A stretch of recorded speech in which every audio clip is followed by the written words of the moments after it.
दुनिया में हर बेटा चाहता है कि उसके बाप दादा उसके लिए सोना चांदी छोड़कर जाएं। लेकिन जैद की कहानी सबसे अलग थी। जब उसकी माँ का इंतकाल हुआ तो उसे विरासत में सिर्फ एक पुराना लड़की का संदूक मिला। जैद ने सोचा था कि इसमें खजाना होगा, मगर जब उसने संदूक खोला तो अंदर से सिर्फ एक मैला कागज का टुकड़ा निकला।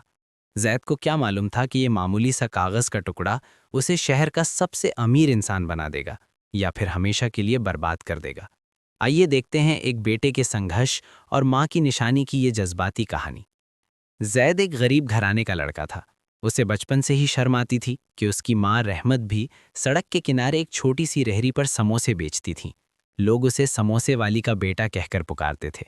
एक दिन गुस्से में जैद ने माँ से कहा, माँ, ये काम छोड़ दो, मुझे शर्म आती है। माँ ने बहुत प्यार से उसके सर पर हाथ रखा और कहा, बेटा, रिस्क हलाल में कोई शर्म नहीं होती।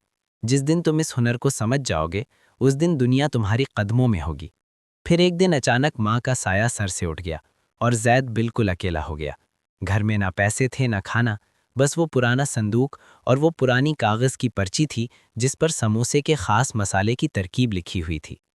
मजबूरी में जैद ने उसी सड़क के किनारे रेहड़ी लगाने का फैसला किया। शुरू में लोग कम थे, लेकिन जैसे ही लोगों ने उसकी माँ की रेसिपी वाले समोसे चखे, शहर में धूम मच गई। लोग कहते थे कि इसके समोसे में कोई जादू है। लेकिन कामयाबी के साथ दुश्मन भी पैदा होते हैं। बाजार का सबसे अमीर होटल मालिक सेठ जब्बार जैद की तरक्की देखकर जलने लगा। उसने जैद को लाखों रुपयों की ऑफर दी कि वो सीक्रेट रेसिपी उसे बेच दे, मगर जैद ने साफ इनकार कर दिया क्योंकि वो उसकी माँ की आखिरी निशानी थी। नफरत में अंधा होकर सेठ जब्बार ने एक रात जैद की रेहड़ी को आग लगवा दी और वो पुरानी पर्ची चोरी कर ली। जैद के पास अब कुछ नहीं बचा था। दूसरी तरफ सेठ जब्बार ने उसी रेसिपी से समोसे बनवाए, मगर हैरत की बात यह थी कि उनमें वो पुराना जायका ही नहीं था। लोग थूकने लगे और सेठ जब्बार का होटल बदनाम होने लगा। जैद टूट चुका था, मगर उसे माँ की एक बात याद आई, बेटा, असल जायका सिर्फ मसालों में नहीं, नीयत की सच्चाई में होता है।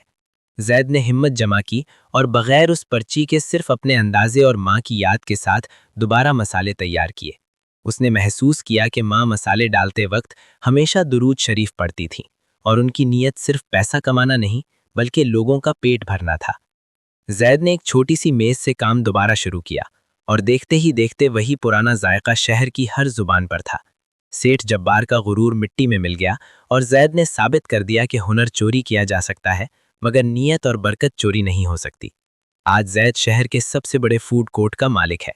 वो कागज की पर्ची तो खो गई थी, मगर माँ का दिया हुआ हुनर उसके दिल में हमेशा के लिए जिंदा हो गया। दोस्तों, याद रखिए, माँ बाप की दी हुई नसीहत कभी कभी सोने और चांदी से ज्यादा कीमती होती है।